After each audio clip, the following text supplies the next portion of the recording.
सो इस प्रोडक्ट के बारे में जानते हैं कि हमारे साथ हैं सरप्रीत सिंह जी, जीएम सोनालिका एग्रो। वो हमें बताएंगे कि किस तरीके से सोनालिका बेलर जो है, स्क्वायर बेलर इन लाइन, ये बाकी प्रोडक्ट से अलग है और किसानों की आमदनी में कैसे इजाफा करेगा। सर बहुत बहुत स्वागत है। हमारे दर्शकों को ये बताएं कि किस तरीके से ये प्रोडक्ट जो है मेक इन इंडिया और भारत में बना हुआ अपने आप में अनोखा प्रोडक्ट है। नमस्कार Sanjeev ji. Sir, European technology से इंस्पायर्ड होके Sonalika company make in India concept को लाते हुए ये भारत का पहला इनलाइन स्क्वायर बेलर है जो ट्रैक्टर के पीछे पीछे लग जाता है और तंग रास्तों में भी ये निकल जाता है, जिससे किसान भाइयों को, फार्मर्स को बहुत ही ज़्यादा ईज रहता है। उसके बाद अगर अपन बात करते हैं इसके हिच की, तो जो इसका जो हिच है वो हर ट्रैक्टर के हिसाब से एडजस्टेबल है। किसी ट्रैक्टर की पीटीओ ऊपर होती है, किसी की थोड़ा नीचे होती है, तो वो इससे एडजस्ट कर सकते हैं। उसके बाद अगर अपन बात करते हैं तो इसके रील की, जो इसका रील है वो 6 फुट 4 इंच है, जिसकी वजह से लंबी और ऊंची से ऊंची विंड ड्रॉप को ये आसानी से इनटेक कर लेता है। सारा स्ट्रॉ अंदर ले जाने के बाद इसका काम शुरू हो जाता है जी अपलिफ्ट ऑगर। अपलिफ्ट ऑगर जो है वो स्ट्रॉ को हल्का कर देते हैं और इसको सेंटर में धकेल देते हैं। सेंटर में स्टिफर फिंगर लगा हुआ है जो स्ट्रॉ को अपने चैम्बर बॉक्स तक पहुंचाता है। जब स्टिफर फिंगर स्ट्रॉ को चैम्बर तक लेके जाती है तो उसके बाद काम शुरू होता है प्लंजर का। प्लंजर उस स्ट्रॉ को 1 मिनट में 100 टाइम स्ट्रोक मारता है, जिसकी वजह से इसकी जो बेल है वो बहुत ही खूबसूरत स्क्वायर बेल बनती है और जिसकी डेंसिटी ज़्यादा होती है। यूरो एग्रीका से बना हुआ कोई भी बेल 1 से 2 किलो एज़ कम्पेयर टू कोई और बेलर हमेशा भारी रहता है, क्योंकि इसकी जो डेंसिटी है वो ज़्यादा होती है। उसके बाद अगर अपन बात करते हैं इसकी रील की, तो जो ये रील है ये हाइड्रोलिक और मैनुअली दोनों तरीके से ऊपर या नीचे जा सकती है। अगर अपन बात करते हैं इसके रील की, तो ये जो रील है ये लो पिकिंग प्रोफाइल है।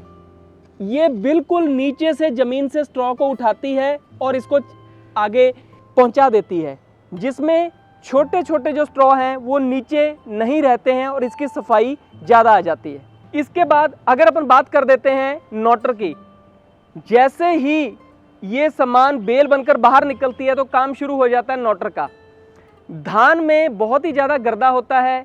गर्दा मॉइस्चर के साथ मिलकर सैंड पेपर का काम करता है, रेगमार्क का काम करता है, जिसमें नोटर की घिसाई होती है। तो उससे बचने के लिए हमने वर्ल्ड की बेस्ट कंपनी रास्पे का जर्मनी से हमने नोटर लगाया है, जो कि एचडी नोटर है।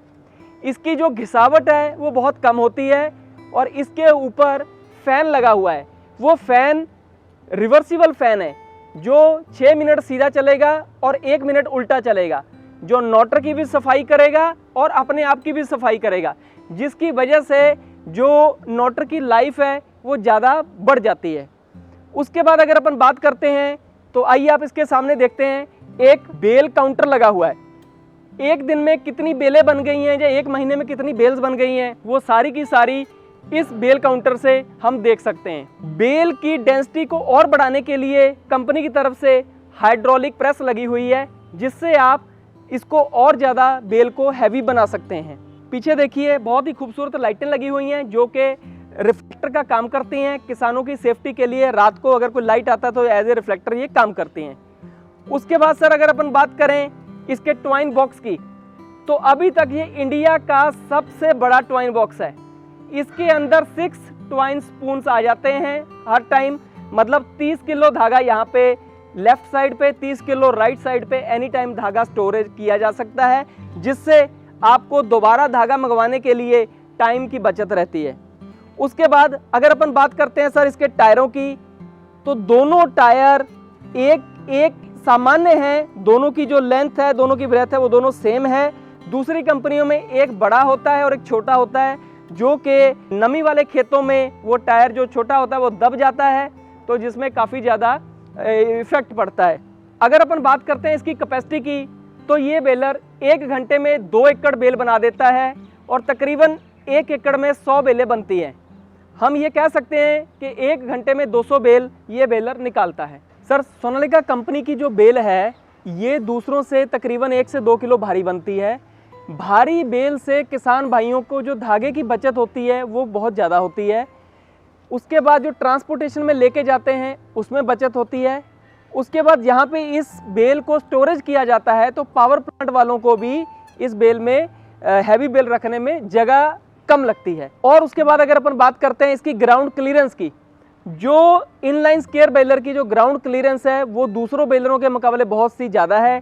इसकी जो ग्राउंड क्लियरेंस है वो 26 इंच है। दूसरे किसी भी बेलर की जो ग्राउंड क्लियरेंस होती है वो 9 इंच से लेकर 11 इंच तक होती है। इससे जब हम एक खेत से दूसरे खेत में जाते हैं तो ये जो नीडल्स हैं वो मेड़ से टच हो जाती हैं, जहाँ वो टूट जाती हैं या दूसरे किसी अगले खेत में जाकर डी शेप होकर टूट जाती हैं, जिसका बहुत ही ज़्यादा नुकसान होता है। उससे बचने के लिए हमारे पास जो इनलाइन स्क्वायर बेलर है इसकी ग्राउंड क्लियरेंस बहुत है, जो कि मेड़ को टच नहीं होती है। सबसे ज़्यादा लो मेंटेनेंस जो बेलर है वो इनलाइन बेलर है जी, यूरो एग्री का सोनालिका इनलाइन स्क्वायर बेलर, अभी तक का best baler in the industry.